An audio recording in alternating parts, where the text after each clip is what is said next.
فيقودهم شخص يسمى بالزعيم، فهو زعيم العصابة. سألهم أيهم بذلك زعيم؟ هل زعيم العصابة؟ نعم. فقالوا له أخرج ما في الجيب، ما في الغيب. أنا مخرج ما. فقال شو مخرج ما في الغيب؟ أنا إمام.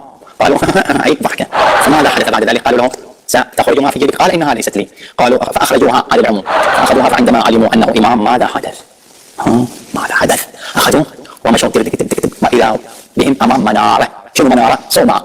شنو صومعة؟ هذه يأتي بئر مقلوب. بئر مقلوب نعم، هذه تسمى صومعة أو منارة عندنا هنا في معشر المسلمين. فأخذوا فقالوا سب آل البيت. قال ما أنا بسابب. فعذبوه في رمضاء المسجد. فقالوا سب آل البيت، فلم يسب آل البيت. قالوا سب الحسين. قال لا. فأخذوه إلى أهل المنارة. دلا دلا دلا دلا. لماذا دلا؟ ما معنى دلا؟ شنو دلا؟ أي ببطء شديد. دلا دلا. فإذا به يصلون إلى أهل المنارة فيقولون سنقذف بك، تكلم عن الحسين. قال لا لا أتكلم عن سيدي وعلي. فقذفوا به من المنارة، فإذا به يقول يا حسينا، فيمد يده الحسين فيسقط في يده فكأنما يسقط في سريره من العطب والكتان واللؤلؤ والزبرجد، فيمسكه الحسين فيقول ما سبيتني.